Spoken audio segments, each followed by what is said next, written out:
Bom dia, como estamos? Tudo bem? Sejam bem-vindos a mais uma aula do nosso curso de macroeconomia. E na aula de hoje, a gente está interessado em investigar aquele terceiro componente. O que a gente tinha quando a gente tinha falado anteriormente a respeito de grande questão que Keynes pôs, né? Keynes estava preocupado com isso aqui, ó. O produto, que é igual à demanda agregada, é igual a consumo mais investimento mais gastos do governo. Né? E aí, nas aulas anteriores, a gente investigou o quê? A gente investigou a função consumo, a gente investigou a função investimento, e agora a gente vai ver o quê? A gente vai ver cada um desses três componentes de forma mais pormenorizada nessa parte do curso. Difícil desenhar esse G, né? O G bem esquisito aqui, mas a ideia é o quê? Antes a gente pensava no G dessa forma. O G é exógeno. Sendo exógeno, não depende de nada. Agora a gente vai pensar no G de outras formas. Como o governo se financia? Ele pode se financiar via impostos, ele pode se financiar via dívidas. Se ele financia por impostos, significa o quê? O gasto do governo depende disso aqui. A gente chama de T, impostos. Se ele financia por dívida, o gasto do governo depende disso aqui. A gente chama de B. Vai ser a dívida pública, certo? Ele também pode se financiar por uma terceira forma, que é o seguinte. O governo, ele é o único que tem o direito legal de imprimir moeda. Claro que agora, com o surgimento das chamadas criptomoedas, pode ser que as coisas comecem a mudar, mas não vamos chegar lá não, por enquanto vamos só pensar na estrutura legal que nós temos hoje, como o governo sendo o único setor da sociedade que tem o direito legal de imprimir moeda. Então, se o governo ele não utiliza essa via aqui, de imprimir moeda, o que a gente tem? Essa via aqui está vedada, o governo não vai utilizar essa via aqui, então a gente tem isso aqui, né? O governo se financiando por impostos e por dívida, certo? Agora, o que acontece se o governo pensar em se financiar por senhoriagem? O que é a senhoriagem? A ideia básica é o seguinte, o governo, ele emite moeda e essa moeda, ela acaba sendo a base monetária. Ele controla, portanto, a base monetária da economia e, com o passar do tempo, o que é que acontece? Eu tenho base monetária no ano passado, eu passo a ter base monetária esse ano. BT, BT menos 1. O que é que a gente classifica como senhoriagem? A gente classifica como senhoriagem essa diferença da base monetária no ano passado, BT menos 1, com relação à base monetária nesse ano, BT. Então, essa diferença é que propicia que o governo se financie via senhoriagem, é o aumento da base monetária. Porque a gente tem que pensar em base monetária em termos de quê? Qual é o padrão que a gente utiliza para medir base monetária? É o padrão monetário do país, né?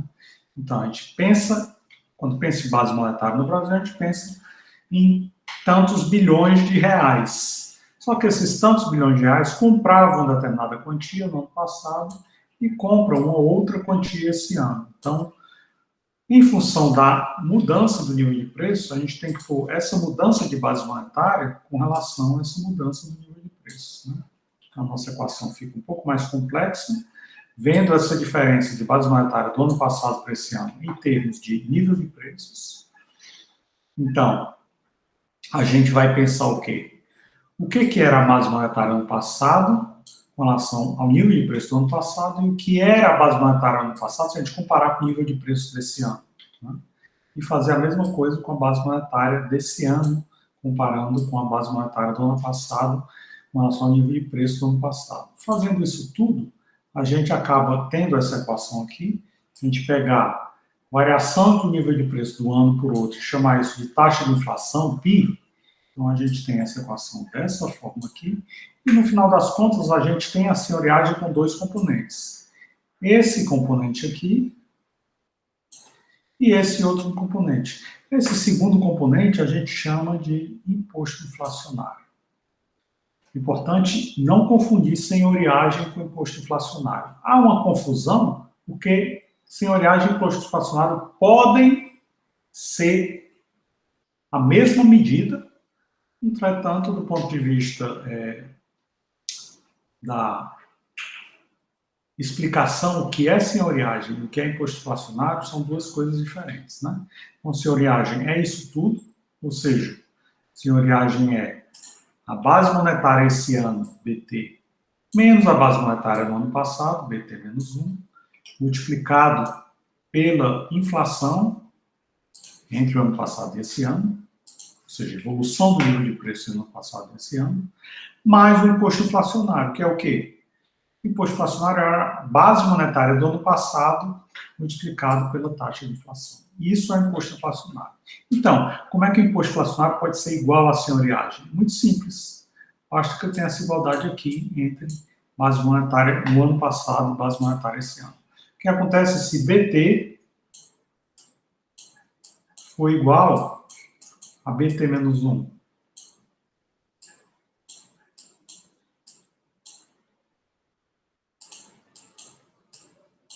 Se BT for igual a BT menos 1, o que é que eu vou ter?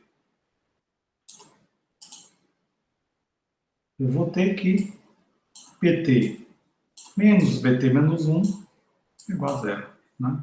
Zerando isso aqui, então, se isso aqui é igual a 0, qualquer coisa multiplicada por 0 vai ser 0. Então, se a base monetária não se modificar entre o ano passado e esse ano, aí a gente tem essa coincidência. O imposto inflacionário é igual à senhoriagem, certo? Única e exclusivamente nesse caso, se a base monetária não variar do ano passado para esse ano, é que a gente vai ter a igualdade entre imposto inflacionado e senhoriagem. Ok? Então, o que a gente pensa que é senhoriagem? Senhoriagem é essa forma que o governo tem de arrecadar recursos pelo fato dele ser o único que tem o direito de emitir moeda. Se ele for o único que tem o direito de emitir moeda, ele vai arrecadar essa senhoriagem. Se a base monetária não se modificar do ano passado para esse ano, a senhoriagem vai ser igual ao imposto inflacionário. Certo? Mas, geralmente, o que a gente pensa em termos de base monetária? A gente pensa em base monetária o seguinte: o governo emite moeda e tenta manter essa moeda para quê? A ideia do governo manter a moeda é essa ideia aqui, né? Ele tem a teoria quantitativa da moeda, onde ele pensa o quê?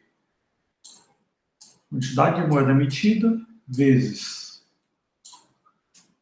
velocidade com qual a moeda se movimenta tem que ser igual a nível de preços mais produto da economia. Nível de preço é que é difícil a gente escrever, mas esse P, aqui o P, né? Então, essa é a teoria quantitativa da moeda. E aí, o que a gente tem? O governo tem que prestar muita atenção sobre a quantidade de moeda que ele emite. Qual é a quantidade ideal de moeda que o governo deve emitir?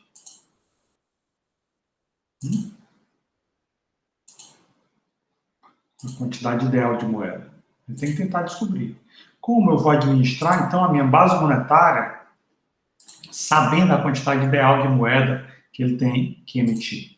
Então, a ideia do governo é pensar o seguinte: eu tenho uma base monetária que eu tenho que manter, e essa base monetária tem que ter uma relação com o produto da economia, essa base monetária tem que levar em consideração a taxa de inflação e também tem que se levar em consideração essa elasticidade aqui. O que é que essa elasticidade está dizendo?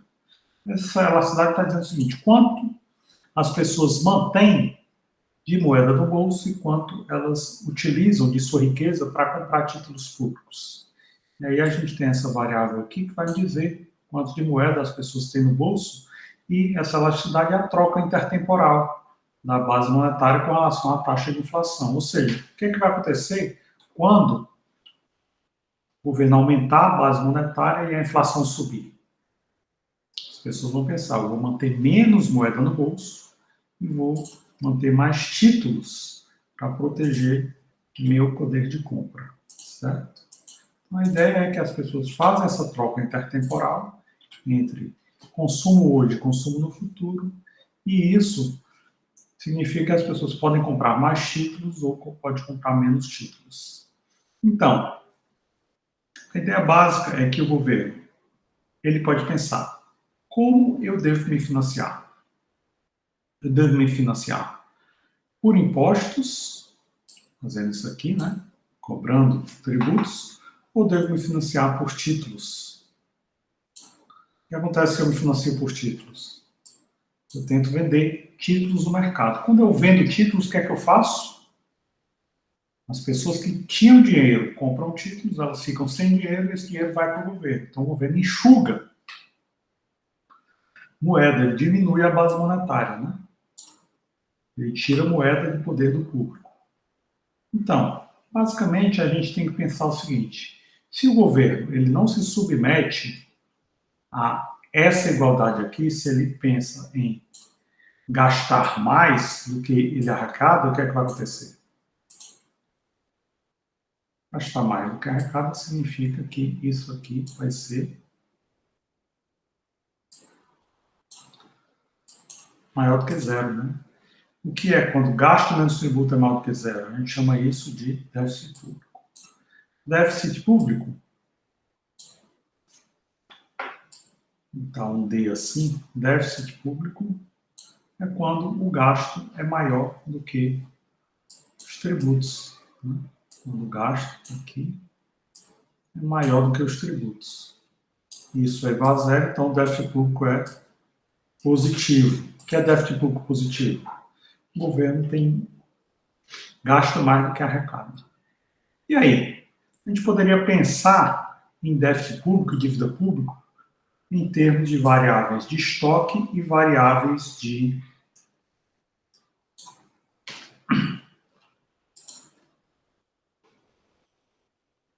estoque e variáveis de fluxo. O que a gente pode pensar quando a gente pensa em termos de variável de estoque e variável de fluxo? Um bom exemplo para isso é pegar uma metáfora de uma banheira. Aqui eu tenho uma banheira, certo? O nível de água da banheira. Essa banheira, ela vai ter um ralo aqui, que é por onde a água escorre, certo? Tem um ralo aqui embaixo, onde a água escorre. E aqui em cima ela tem o quê? Aqui em cima ela tem uma torneira, que é por onde a água vem dessa torneira, certo? Aqui é a torneira, né? A gente abre ou fecha essa torneira. E aqui a gente tem o quê? Esse fluxo de água, né?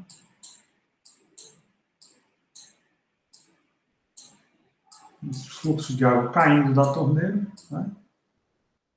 Muito bem. E aqui a gente também pode ter um fluxo de água saindo, né? Pelo ralo.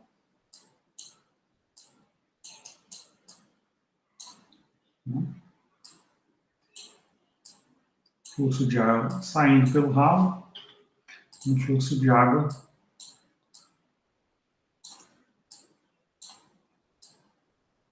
entrando na banheira. Qual é a forma que eu tenho, então, de estabilizar? Como é que eu sou capaz de estabilizar esse fluxo? Acho que há basicamente 3 formas de estabilizar esse fluxo, né? Aqui é a torneira. Eu abro ou fecho essa torneira, certo? E aí? Uma forma mais fácil de estabilizar esse fluxo é muito simples. Que é o quê? Eu fecho a torneira e eu fecho o ralo. Pronto. Estabilizo tranquilamente esse fluxo, né? Fácil. Outra forma que eu tenho é o quê? Eu falei 3 formas, acho que só tem 2. Né? Abro a torneira e vejo a vazão dessa torneira, e abro o ralo e vejo a vazão do ralo. Se eu igualar a vazão da torneira com a vazão do ralo, então eu também estabilizo esse nível. Né? E o que é, então, o estoque de água aqui dentro dessa banheira? Eu vou chamar esse estoque de água dentro dessa banheira de dívida pública.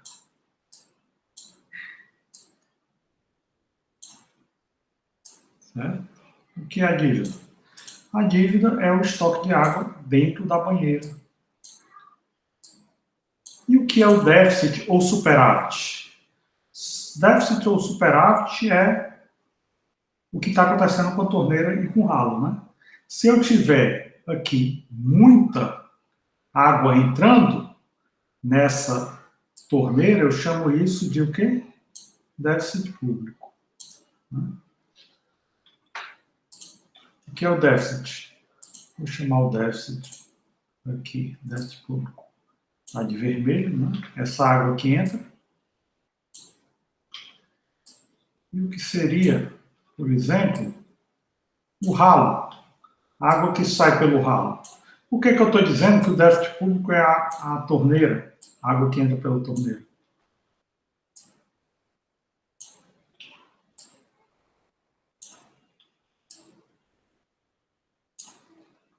Déficit público é a água que entra pela torneira. Por quê? Porque quanto mais água entrar pela torneira, mais esse nível da dívida vai aumentar. Né? E o que é isso que sai? Que é isso que está saindo por aqui? Isso aqui que está saindo pelo ralo, a gente pode chamar de poupança do governo. Né? Quanto mais o governo poupar, o que é que o governo faz ao poupar? Ao poupar, o governo, ele faz o quê? A poupança do governo significa que a dívida vai cair. Né? Quanto mais o governo poupar, mais a dívida cai. Né? O nível de água está diminuindo quando o governo poupa muito. Se o governo poupa pouco, o que acontece? E se o governo tem muito déficit, o que é poupar? Poupar é abrir o ralo. Ter déficit é abrir a torneira. Então, esse nível de dívida ele vai cair ou subir dependendo dessa comparação entre o que eu chamo de déficit ou gastos. Talvez eu nem devo chamar de déficit ou gasto, né? Devo chamar isso aqui só o quê? Talvez eu deva chamar isso aqui de gasto do governo. E aqui eu poderia chamar de arrecadação, né? Ou seja, que o governo, quanto mais o governo gasta, mais ele aumenta a dívida. Quanto mais o governo arrecada, mais a dívida cai. Né? Então, o déficit público ou a poupança do governo, o déficit público vai ser o quê? Vai ser essa diferença. Né? Déficit vai ser igual a o gasto menos tributação.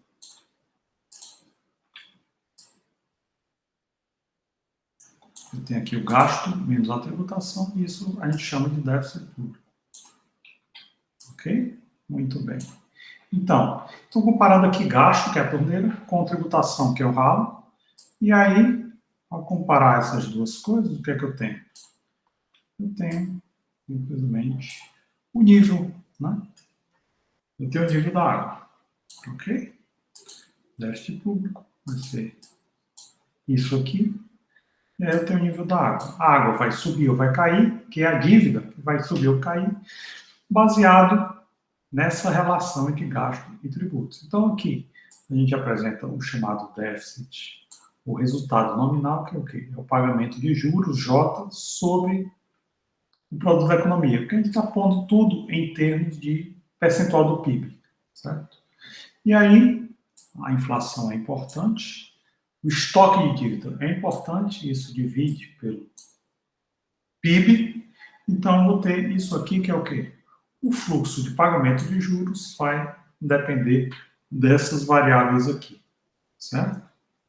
Ou seja, os valores do pagamento dos juros nominais e o nome oficial que a gente tem no Brasil de déficit público é essa sigla horrível, NFSP. O que é NFSP? déficit público, necessidades de financiamento do setor público, que é déficit público, certo? O que acontece com o conceito nominal? O conceito nominal da dívida não é um conceito muito bom, por quê? Porque ele leva em consideração a taxa de inflação. Né? Então, a taxa de inflação, se ela for alta demais, 100% ao ano, 200%, 500% ao ano, isso vai propiciar que o governo possa ter déficit, mesmo que os gastos sejam relativamente pequenos com relação à arrecadação. Então, o conceito nominal ele distorce muito a visão que a gente faz do déficit público. Que conceitos a gente prefere, então, usar? A gente vai pensar em outros conceitos, como, por exemplo, o conceito operacional. Primeiro, vamos pensar em termos de como é chamado no Brasil o déficit público. O déficit público no Brasil é chamado de necessidade de financiamento. Você pode falar de necessidade de financiamento ou do setor público, que envolve governo e empresas estatais, ou se chama necessidade de financiamento do governo, que envolve o quê? Os governos federal, estadual e municipal, mas fica de fora as empresas estatais. Então, no Brasil, o déficit público, a necessidade de financiamento do governo, são compostos de gasto do governo, até que a gente estava chamando esse CG apenas de G, né? O que era CG? Era apenas G. Agora, a gente está incorporando outro tipo de gasto do governo, que é o quê? Gastos com pagamento de juros e investimentos. Antes, investimentos do governo estavam dentro de I, né? Agora, a gente pega os investimentos do governo e põe à parte, certo? Então, é isso. E aí, a gente vai comparar tudo isso, todos esses três componentes, gasto do governo, pagamento do governo com juros e investimento do governo, e vai tirar a arrecadação dele, para ver se o governo tem ou não tem déficit. O que a gente vai chamar de poupança do governo? A gente vai chamar de poupança do governo quando o governo arrecadar mais do que os seus gastos e o seu investimento. E o que foi que aconteceu com o pagamento de juros? Foi retirado. Né? Por que foi retirado? Foi retirado pelo seguinte: o governo pode ter déficit nesse conceito, mesmo que ele esteja investindo bastante. Ou seja, a poupança do governo pode ser negativa, e ele pode estar investindo bastante. Ou seja, mesmo tendo poupança positiva, SG maior do que zero, o governo ainda assim pode ter déficit por causa de quê? Do investimento. Certo? Por exemplo, imaginemos que o governo tem uma poupança de 10, mas aí ele tem um investimento de 12. O que vai acontecer? 10 menos 12 significa que ele vai ter um déficit de 2, né? Ou seja, a poupança é positiva, só que o sinal de negativo aqui mostra que se o investimento dele for maior, aí ele ainda assim pode ter déficit, mesmo tendo poupança positiva. Anteriormente, a gente chamava de poupança do governo de quê? Simplesmente quando os tributos eram maiores do que os gastos. Igual não, maior, né? Tributos maior do que gastos, a gente chamava isso de poupança do governo. Agora não mais. Agora a gente tem que pensar em termos de investimento do governo e necessidade de financiamento do governo. Uma pequena modificação que a gente tem. Mas para a gente o que importa é o quê? A gente vê como o déficit público varia. Ou seja, o déficit público variar significa o quê? Esse nível da água ou está aumentando ou está caindo. Né? Déficit público variando significa o quê? Essa relação entre tributos e gastos está variando. Então, ou a dívida vai aumentar ou vai cair. Ou seja, o nível dessa água, dessa banheira, vai subir ou cair. Certo? Então, como é que esse nível dessa água sobe ou cai? Primeiro, para a dívida variar, é necessário que o governo tenha déficit ou superávit. É necessário que o governo que esteja tendo privatizações tenha que incorporar os recursos dessas privatizações dentro disso, por quê? Porque privatizações servem para pagar parte da dívida. Se ao invés de privatizar, o governo estiver comprando empresas privadas, se estiver estatizando, a gente chama isso de outros ajustes patrimoniais, OAP. Então, a dívida vai variar dependendo do déficit, das privatizações e das estatizações. Certo? Muito bem. A gente diferencia o déficit nominal do operacional. O nominal a gente já viu, olha aqui, financiamento nominal e financiamento operacional. Qual é a diferença dos dois? É a inflação. Né? O déficit operacional, ele leva em consideração o quê? Os chamados gastos correntes,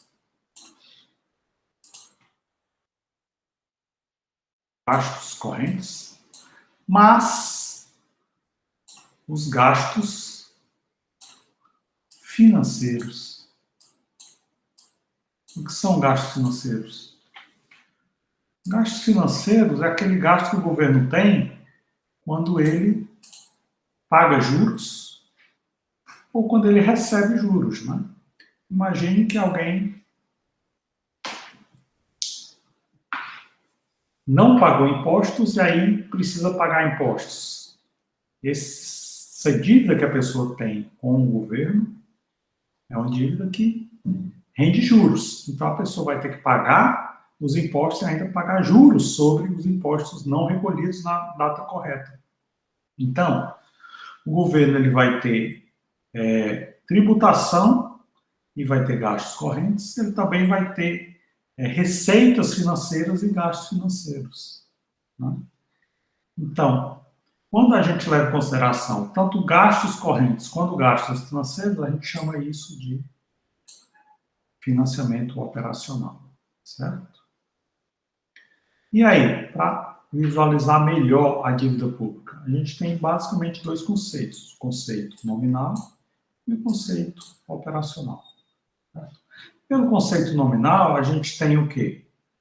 A gente tem que a dívida pública, no ano passado, ela vai sofrer a influência do crescimento da economia, que eu estou chamando aqui, taxa de crescimento da economia, estou chamando de Q, da taxa de inflação, que eu estou chamando de PI, da senhoriagem, que eu estou chamando de S, e do déficit público, que eu estou chamando de F. Certo? Esse é o conceito nominal. Qual é o conceito operacional? Eu tiro inflação. Então, o conceito operacional fica só o quê? Dívida pública nesse ano vai ser igual à dívida pública no ano passado, dividido por a taxa de crescimento da economia, somado com o déficit operacional, diminuído da senhoriagem. Certo? Então, tudo isso são componentes da dívida pública. Dívida pública nesse ano é igual à dívida pública no ano passado, ou seja, dívida pública nesse ano, DT, é igual à dívida pública no ano passado, mais aquilo que ocorreu entre o ano passado e esse ano, que foi a economia cresceu entre o ano passado e esse ano, houve inflação entre o ano passado e esse ano, o governo teve déficit ou superávit, e o governo captou recursos de senhoriagem. Né? A diferença entre o conceito nominal e o operacional é o quê? É isso aqui, inflação, que é levado em consideração o conceito nominal, mas não é levado em consideração o conceito operacional. E como a inflação distorce muito a alocação de recursos, os economistas preferem o conceito operacional para ver se realmente o governo está tendo déficit ou superávit, para calcular melhor a trajetória da dívida pública. Certo? É por isso que os economistas consideram que um conceito relevante para analisar a evolução da dívida é o déficit operacional. Né? E como é que se equilibra a dívida? É aquela história, né? Em termos práticos, é isso aqui. Eu quero que a dívida não suba. Se der para a dívida cair, ótimo, mas eu estou querendo saber a condição de equilíbrio da dívida. Como é que a dívida se equilibra? Ela fica estável.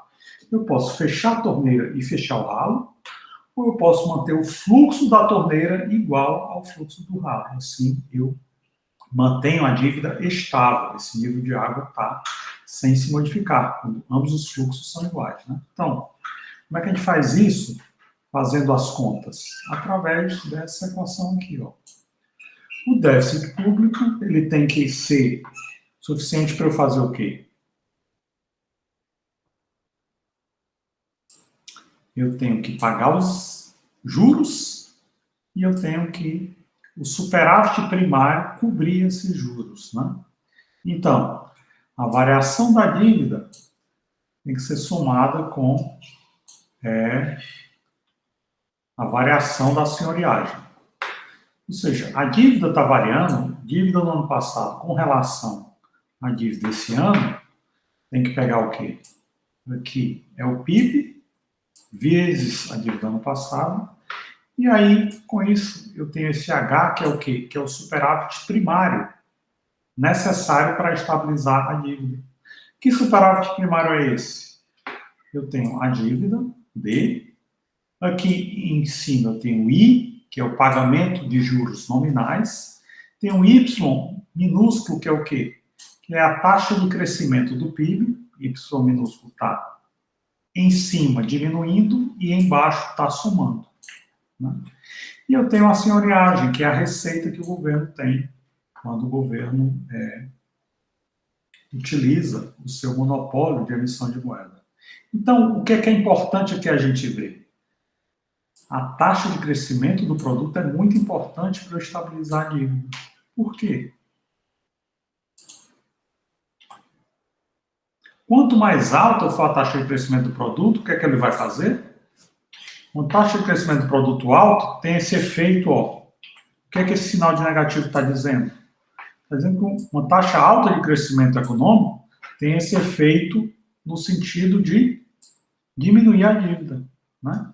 Por quê? Porque eu estou falando de dívida sobre PIB. Né? Se a dívida é uma fração, dívida sobre PIB, o que acontece se eu estou com a taxa do PIB crescendo? Difícil, não é? Desenhar um B e um P. O que acontece quando a taxa do PIB cresce? PIB está crescendo. Dívida estável significa o quê? Essa fração está caindo. Eu estou dizendo, eu não quero que a fração caia, eu quero só estabilizar essa fração. Ou seja, essa fração é estável. Então, eu tenho que a dívida tem que crescer na mesma velocidade do PIB. Né? A dívida está crescendo, mas o PIB também está crescendo. Se os dois estão crescendo na mesma velocidade, então essa fração está estável. Né? Fração estável. Maravilha. Se eu quiser diminuir a dívida com relação ao PIB, o que é que eu faço? Tenho que fazer o PIB crescer numa taxa maior do que essa dívida. Aí, ao invés de estabilizar a dívida, eu consigo diminuir a dívida. Né? Certo? Então, a ideia básica é o seguinte.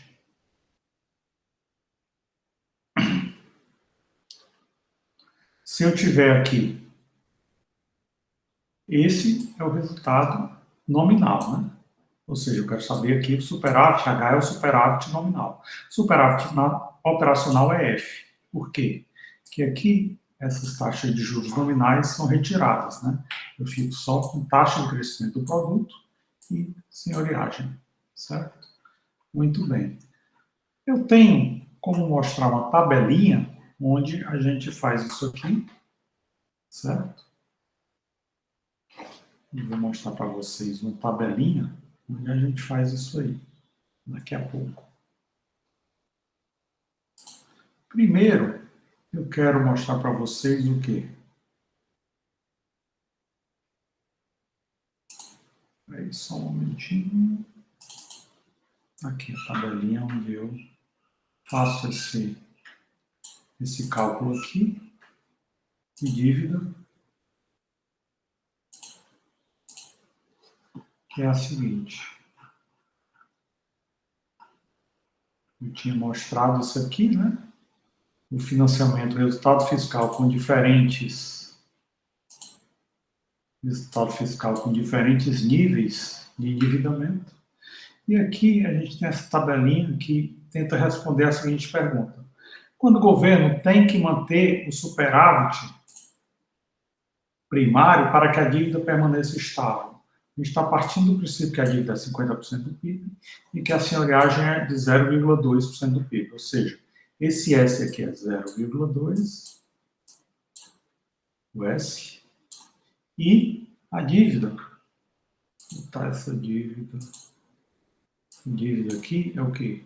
0,5, 50%. Né?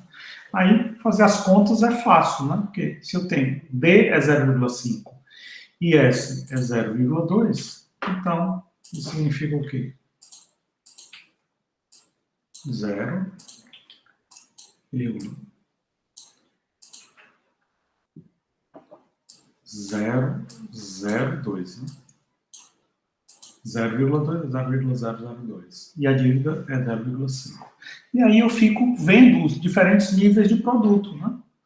Olha aqui, o produto pode crescer 2%, pode crescer 3%, pode crescer 4%, 5%, e aí, para cada nível diferente, se eu puser aqui, ó, dívida 0,5, senhoriagem 0,02, aí eu ponho aqui 5% de crescimento do PIB. Qual o resultado de F? Eu quero saber quanto é F. F vai ser o quê? Se eu tenho esse 5% de crescimento do PIB, eu descubro que F, ou seja, o superávit primário que é necessário para eu manter estável a dívida em 50% é o quê? 1,2. Eu tenho que ter um superávit primário de 1,2% do PIB. Para as mesmas condições de senhoriagem, 0,2, e de dívida, 0,5, para as mesmas condições que eu tiver, mas que a minha economia não estiver crescendo 5%, está crescendo só 2%, significa o quê? Eu vou ter que ter um superávit primário bem maior, né? De 2,7%. Isso se eu estiver pagando taxa de juros de 8%. Mas se eu estiver pagando taxa de juros de 10%, onde é que está a taxa de juros? Está aqui, ó. O que a taxa de juros faz? A taxa de juros tem um sinal de positivo, então ela aumenta a dívida. O crescimento da economia tem um sinal de negativo, e ele diminui a dívida. Aqui, o crescimento da economia está sinal de positivo, mas ele está no denominador, então ele diminui a dívida. E a senhoriagem está aqui. A senhoriagem a gente sempre mantém um número como 0,2%, bem baixo. O que importa é o quê? Taxa de juros sendo 10%, eu vou ter que ter o quê? Se o crescimento é o mesmo, 2%, eu vou ter que ter um superávit primário bem maior. Se a taxa de juros for maior, 12%, o superávit primário vai ter que subir ainda mais. Mas se a taxa de juros for 12%, mas a economia estiver crescendo 4%, então o meu superávit primário não precisa ser tão grande assim para eu estabilizar a dívida.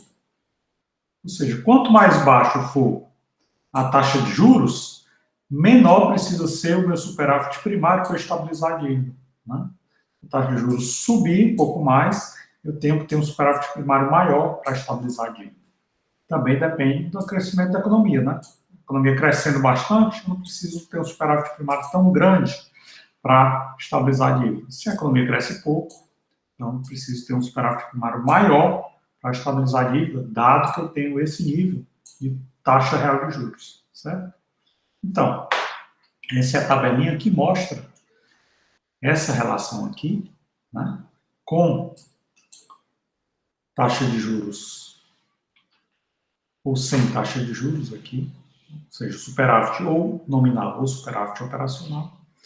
E aí, a gente vem, na cabala de hoje, trabalhar uma coisa que um economista inglês chamado David Ricardo disse a respeito do nosso primeiro aspecto, né?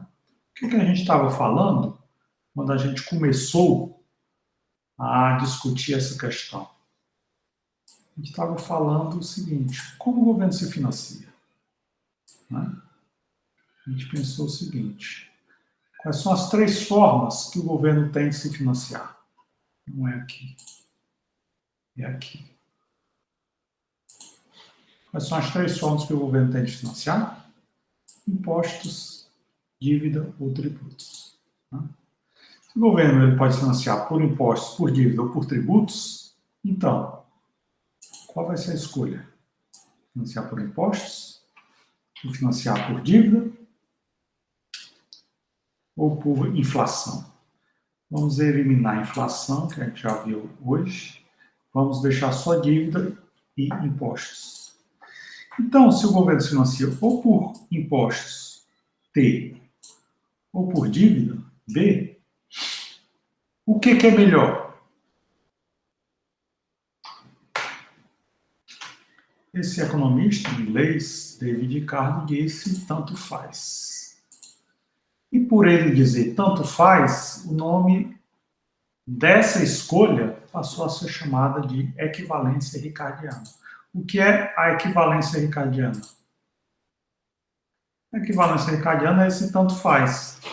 Eu vou me financiar por dívida ou por impostos, tanto faz. Por que o governo se financiaria por impostos? O governo se financiaria por impostos se ele tivesse isso aqui, ó. Eu quero financiar os meus gastos utilizando impostos para tal. Pronto. Entretanto, o governo pode pensar o seguinte: não, eu quero que os meus gastos sejam maiores do que meus impostos. Por quê? Porque a minha população é muito pobre. A população sendo pobre, eu não tenho como arrancar impostos dessa população. Eu vou deixar a população com dinheiro no bolso e financio gastos públicos, ou financiar estradas, ruas, portos, aeroportos, ou financiar toda a estrutura.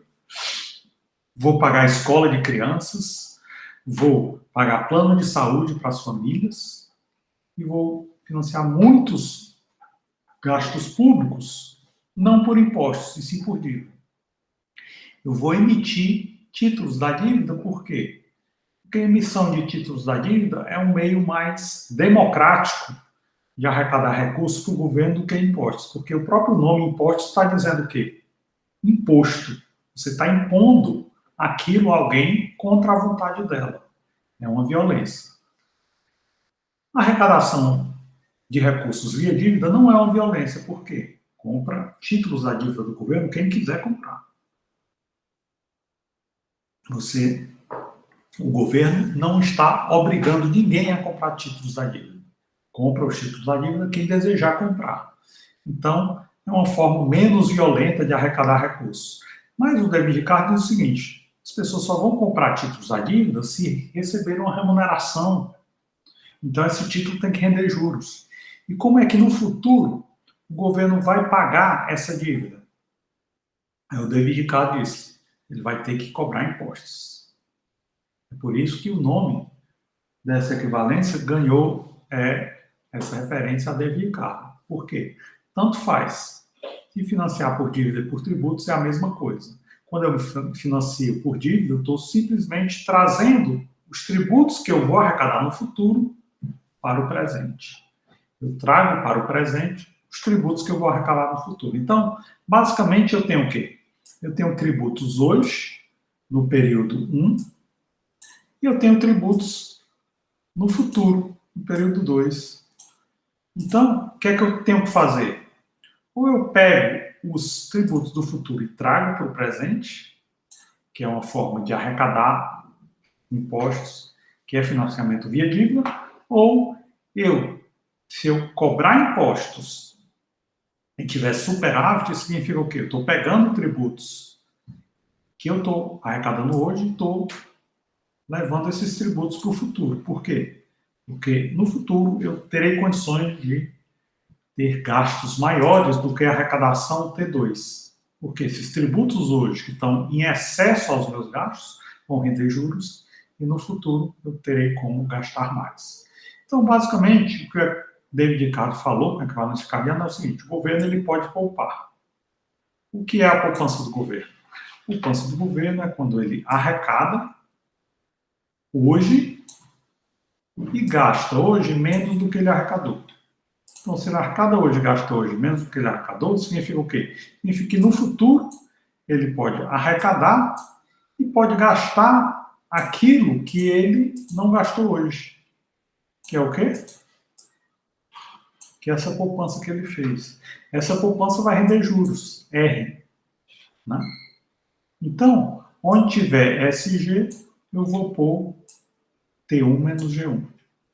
Ponho aqui T1 menos G1, que é o que? SG. E aí, depois disso, eu pego tudo que é gasto, põe para o lado esquerdo, tudo que é arrecadação, põe para o lado direito. E aí eu tenho essa equação aqui. O que é que essa equação está dizendo? Essa equação está dizendo que os meus gastos em vários períodos, gastos no período 1, no período 2, no período 3, no período 4, infinitos períodos, até o período N, por exemplo, tem que ser equivalentes à arrecadação aonde? No período 1, no período 2, no período 3, no período 4, ou seja, até o período N, né? Então,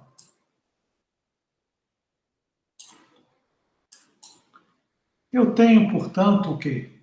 Infinitos períodos. Em infinitos períodos eu terei gastos, em infinitos períodos eu tenho arrecadação. O que o David Ricardo disse?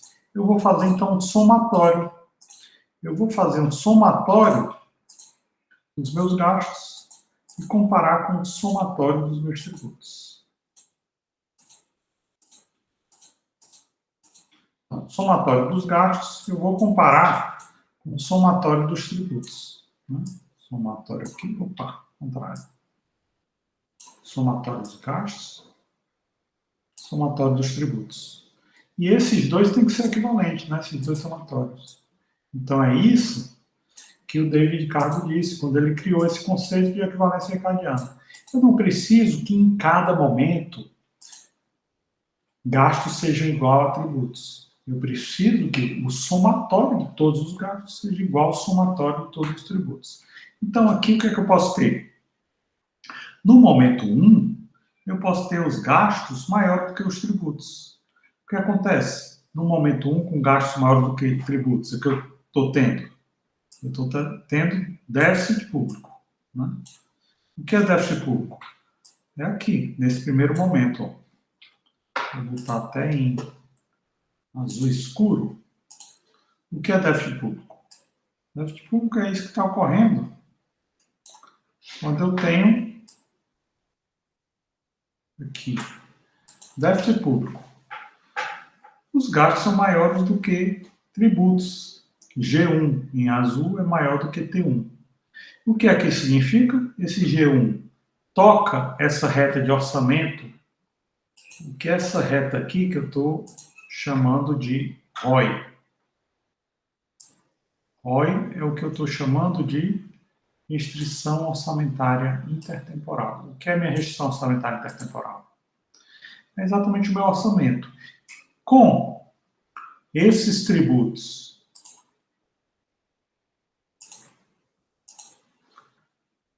menores do que meus gastos, eu entrei nessa área. Que área é essa? É a área de endividamento. Né? Essa dívida aqui, eu estou escrevendo de azul escuro. O que é que essa dívida está me dizendo? O governo se endividou. O governo tem dívida. Por quê? Porque ele entrou nessa área onde ele arrecada menos do que ele gasta. Ele está gastando G1 e ele está arrecadando só T1. Então, ele gasta mais do que ele arrecada, ele tem déficit público. Ele tem déficit público, isso significa o quê? No futuro, ele tem que pegar esse déficit público aqui, né? que é que ele vai fazer com esse déficit público? Esse déficit público virou uma dívida, e essa dívida ela vai render esses juros, né? 1 mais R. Então, esse déficit público, ele vai fazer o quê? Vai render juros.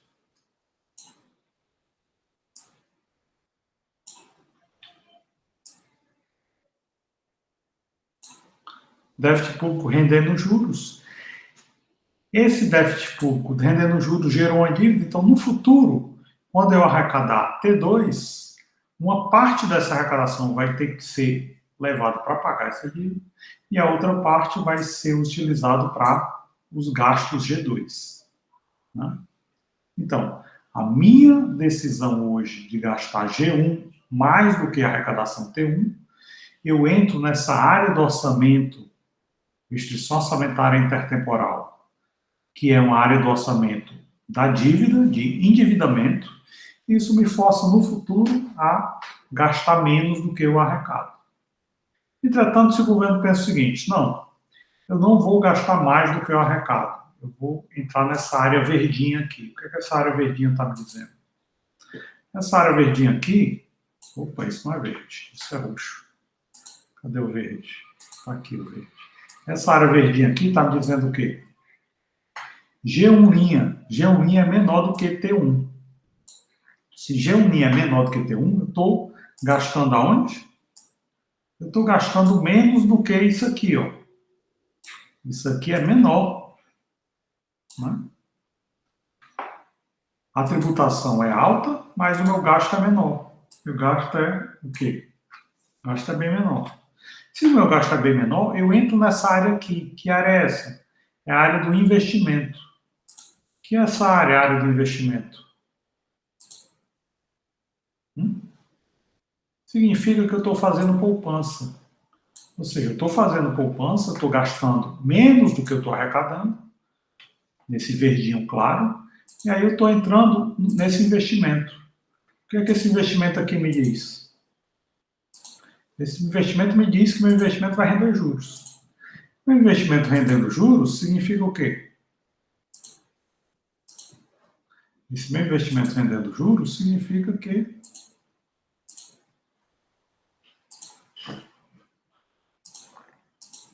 o que acontece? Meu investimento rende juros.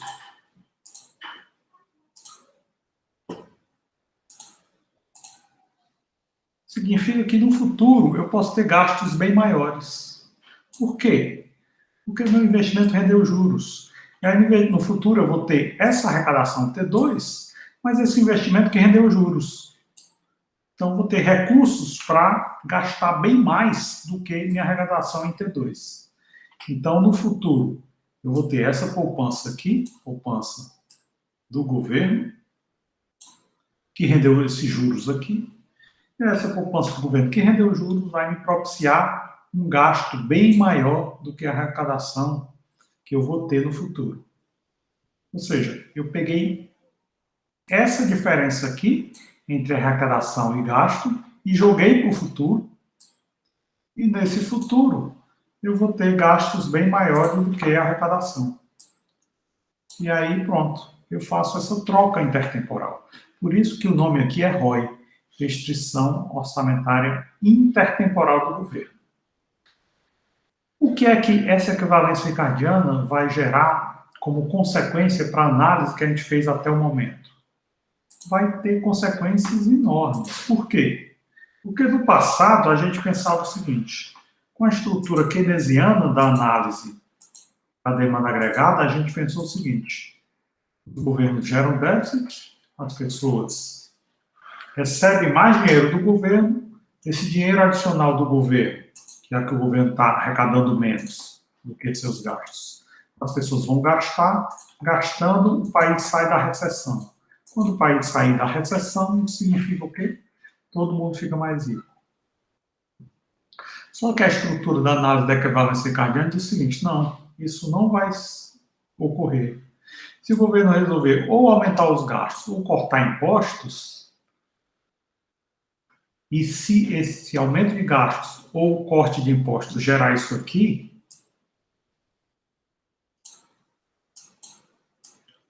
Ou seja, déficit público, gastos maiores do que impostos, significa o quê? As pessoas vão pensar, esse corte de impostos ou esse aumento de gastos não é sustentável. O que é que significa não ser sustentável? Significa que em algum momento no futuro o governo vai ter que aumentar a arrecadação ou então diminuir seus gastos. Então, com isso, o consumidor, quando se depara com mais dinheiro no bolso, ele não vai aumentar o seu consumo. Ele vai aumentar o quê? A poupança. Como ele não vai aumentar o consumo, o aumento do gasto público ou o aumento da dívida pública vai significar o quê? Isso é queda da poupança do governo. Né? Quando o governo pratica uma política de déficit, ele está o quê? Diminuindo sua poupança. Essa diminuição da poupança tem que ser igual ao aumento da poupança privada. Então, se a poupança privada aumenta na mesma proporção que a queda da poupança do governo, se eu somo poupança privada com poupança do governo, o resultado final é o quê? Eu chamo de poupança total da sociedade. Que a poupança total da sociedade não se alterou. O que é poupança do governo? Poupança do governo é isso aqui, né? Isso aqui é poupança do governo. SG. Poupança do governo é isso aqui. E se isso aqui é menor do que zero, então tem a poupança do governo negativa. E aí a população vai tentar aumentar a sua poupança privada e aí a poupança total da sociedade não se altera. Existe alguma forma do modificador keynesiano estar correto e a equivalência ricardiana não ocorrer? Existe. Que é o quê? É se o governo pensar, eu vou aumentar os gastos permanentemente, ou então eu vou diminuir os tributos permanentemente. Então, se o governo fizer essa promessa de fazer essa alteração permanente, não ser temporária, então ele consegue alterar o consumo do cidadão. Se não, se a promessa for de uma alteração de gasto ou de imposto só temporário, então os cidadãos vão fazer o quê? Só aumentar a poupança privada para se deparar com essa mudança, já que no futuro o governo vai ter ou que arrecadar mais ou que gastar menos para tentar cobrir esse déficit, para tentar pagar essa dívida que o governo está fazendo agora. E na sociedade? Essa é uma estrutura teórica perfeita. A equivalência ricardiana é uma análise teórica absolutamente irretocável, mas não é observada na prática. E aí vários economistas tentaram trazer à baila a razão pela qual não se observa a equivalência ricardiana na prática. Então, a primeira hipótese que os economistas fazem é os cidadãos são míopes. O que é miopia? Miopia é quando eu sou capaz de ver o que está perto, mas eu não sou capaz de ver o que está longe, né? É um problema de saúde. E quando a miopia é aliada à economia, o que os economistas chamam de miopia? A ideia de que o consumidor pensa, eu tenho uma renda boa, hoje eu posso gastar o que eu quiser. Mas o que acontece quando no futuro eu não tiver uma renda mais tão boa? Né? As pessoas podem ter miopia econômica se elas fazem projeções muito irrealistas sobre sua renda e seu consumo futuro. Elas pensam, posso gastar o que eu quiser hoje, porque no futuro minha renda vai ser muito mais alta. Então eu vou poder consumir muito mais no futuro. Então não preciso poupar. E aí o que acontece quando o futuro chega e a renda da pessoa cai bastante? Então a pessoa não tendo poupado, ela não foi muito realista a respeito de suas capacidades financeiras entre o presente e o futuro. Ela foi míope. E aí os economistas dizem que o consumidor ele sofre de miopia num montante muito maior do que David Ricardo pensou. por isso que não se observa a equivalência ricardiana. Outro aspecto são os mecanismos de crédito, né? Muitos economistas dizem que a equivalência ricardiana só funciona se a gente estiver trabalhando numa estrutura onde a estrutura de crédito é perfeita. O que é que significa uma estrutura de crédito perfeita? Significa que se eu sou consumidor, eu tenho aqui a minha restrição orçamentária. Minha restrição orçamentária é aqui. Aqui, ó. Minha restrição orçamentária. E a minha restrição orçamentária me propicia consumir em cima dessa reta dessa função de utilidade aqui. O 2. Certo? Só que aí, qual é o grande problema? O grande problema é que minha renda é essa aqui, ó. A minha renda é essa aqui. Eu tenho essa renda aqui, Y1, e eu quero consumir aqui, ó. Eu quero consumir bem no local onde eu maximizo a minha utilidade. É o quê?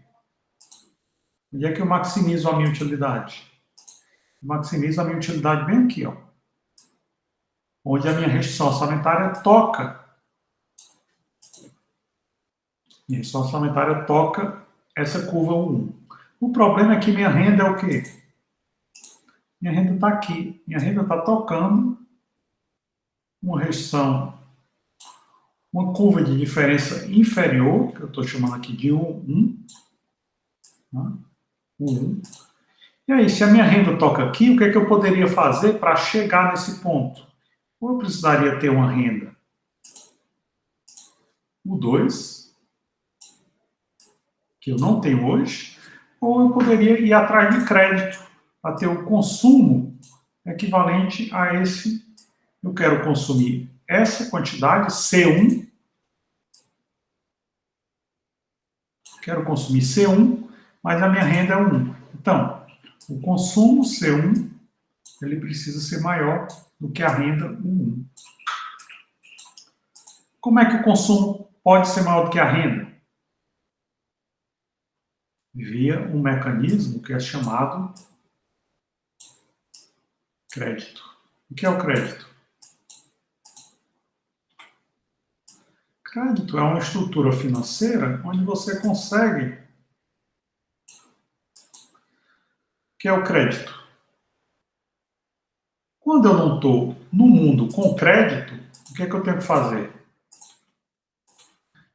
Pensemos num automóvel que custa 50 mil reais. Eu não ganho 50 mil reais por mês, mas eu posso pensar, e se eu poupar 500 reais todo mês? 500 reais todo mês, depois de 10 meses eu tenho 5 mil reais, depois de 100 meses eu tenho 50 mil reais. Então, eu poupo, e aí depois de um tempo poupando, eu consigo consumir. Né? Primeiro vem a poupança, depois vem o consumo. Né? E o que é que o crédito faz? O crédito faz isso aqui. Ó. O crédito troca. Eu compro um carro de 50 mil reais, e aí o banco paga a concessionária 50 mil reais e eu passo a ter uma dívida com o banco. O crédito faz essa troca. Antes, no mundo sem crédito, a poupança precisa vir antes do consumo. No mundo com crédito, eu posso consumir primeiro e a poupança vem depois. Né? Aqui é o mundo sem crédito, aqui é o mundo com crédito. Esse mundo com crédito, ele propicia isso. Então, eu posso, no mundo com crédito, ter isso aqui. Mas aí, alguns economistas dizem o seguinte, temos um problema. Qual é o problema? Essa reta de orçamento aqui, ela funciona do seguinte jeito. Ela é reta daqui para cá, mas quando chega aqui, na sua renda, ela cai. Ou seja, o seu orçamento não é um orçamento que lide com essa questão. O orçamento é um orçamento que A partir daqui, o que é que a sua restrição orçamentária faz? Opa! A partir daqui, a sua restrição orçamentária faz o seguinte, ó.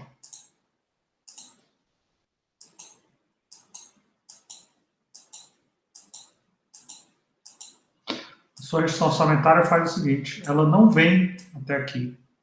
Ou seja, você não consegue atingir esse nível de crédito que lhe propicie,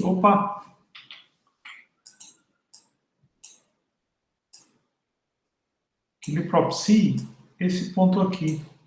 A sua restrição orçamentária, ela é quebrada. Ao invés da restrição orçamentária ser aqui, de forma a você atingir esse ponto aqui, você não atinge esse ponto, por quê? Porque sua restrição orçamentária é quebrada. Ela só vem até aqui. Ela vem aqui, desce, ao invés de continuar para atingir o 2, ela, quebra aqui e vem direto em Y1. Por quê? Porque eu tenho mercados financeiros que são imperfeitos. Esses mercados financeiros não funcionam muito bem. Se os mercados financeiros funcionassem muito bem, seriam de que forma? Seriam assim, ó. Seriam bem aqui. Sua restrição orçamentária seria perfeita, e aí você viria até aqui e atingiria esse ponto onde seu consumo seria maior do que sua renda. Mas os mercados financeiros dizem o quê? Eles são imperfeitos. Eles só vêm só até aqui. É quando chega aqui, ele quebra e vai direto para baixo. Ou seja, nos mercados financeiros imperfeitos, o que a gente tem? A gente tem esse tipo de fenômeno. O consumo ele é menor ou igual à renda. O consumo não consegue igualar a renda. Ele é menor ou igual. Se o consumo é menor ou igual à renda, então a gente não consegue ter a equivalência ricardiana ocorrendo. Certo? Os consumidores, então, quando se deparam com o aumento de sua renda, eles vão lá consumir imediatamente. Por quê? Porque eles sabem que não conseguem ir nos mercados financeiros pegar esse dinheiro emprestado. Então, qualquer dinheiro a mais que eles obtêm, via queda de impostos ou aumento de gasto do governo, eles vão lá e aumentam o consumo. Ou seja, de acordo com o que prevê o modificador keynesiano e contrário ao que prevê a equivalência ricardiana. E o terceiro e última razão para que a equivalência ricardiana não funcione é a existência de gerações futuras. O que é que isso significa? A ideia é que talvez pessoas que têm filhos e netos se comportem de forma diferente de pessoas que não têm filhos. Por quê? Porque a existência de gerações futuras gera um compromisso intergeracional entre as pessoas. Eu tenho filhos, eu talvez terei netos no futuro, então eu poupo e gasto com os meus filhos e poupo para, quando os meus netos chegarem, gastar com eles. Então, a ideia é que, como o gasto de um indivíduo não é só com ele, e sim com outras gerações, talvez as metodologias que os economistas utilizem atualmente para verificar a equivalência ricardiana sejam muito deficientes, que não levam em consideração que as gerações atuais se preocupam com as gerações futuras. Será que se preocupam de fato? O que é em que se baseia todo o movimento ambientalista, por exemplo? Ou seja, por que nós não podemos destruir completamente o planeta se daqui a 50, 60, 70 anos nós não estaremos mais vivos? A ideia básica é que nós nos preocupamos com quem nós vamos deixar o planeta. Então a gente começa a pensar, talvez seja importante preservar os recursos naturais para as gerações futuras, né? E não simplesmente deixar a conta ser paga pelas gerações futuras, sem que essas gerações futuras tenham nenhum recurso para pagar essas contas. E aí, por isso que um economista americano chamado David Barro, ele ampliou esse entendimento da equivalência ricardiana, chamando essa ampliação de proposição Ricardo-Barro. Ele disse o quê? As famílias são eternas. O que é que significa as famílias são eternas? As famílias são eternas significa o seguinte, a gente talvez tenha que levar em consideração não a minha renda individual, mas a minha renda e a minha cesta de consumo de toda a minha família. Com isso, se eu tenho um aumento da minha renda agora, isso vai se espelhar não apenas na minha renda individual, mas eu vou poupar e vou transferir isso para o consumo futuro, aumentando o padrão de vida das gerações futuras também, né? Então, deixar uma herança é uma forma de eu aumentar o padrão de vida de gerações futuras. Ou seja, as gerações atuais podem poupar e transferir renda para gerações futuras na forma de herança. E aí, com isso, a gente talvez possa desgastar bastante o meio ambiente, ficar rico explorando o meio ambiente, poupar e investir em tecnologias, e aí no futuro as tecnologias vão renovar e trazer de volta o ambiente que era antes desse ambiente ser arruinado, e ainda assim as gerações futuras serão muito mais ricas. Então a ideia do David Barro é essa.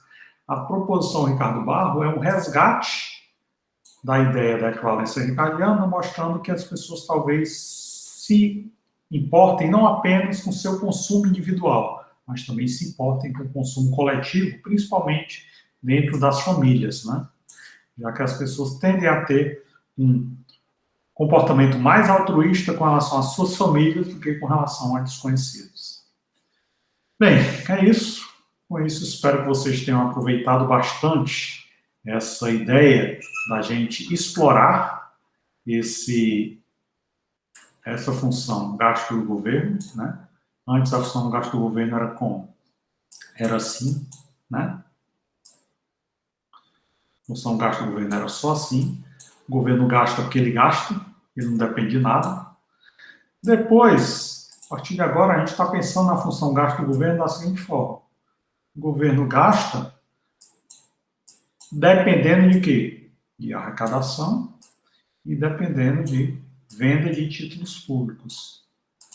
Então, o governo gasta não apenas baseado em seu gasto, mas também em arrecadação e títulos públicos. O que a gente vai fazer nas próximas aulas? Vai trabalhar os outros componentes. Hoje a gente trabalhou o G. Nas próximas aulas a gente vai trabalhar de forma mais estruturada o I. I. E também trabalhar de forma mais estruturada o C.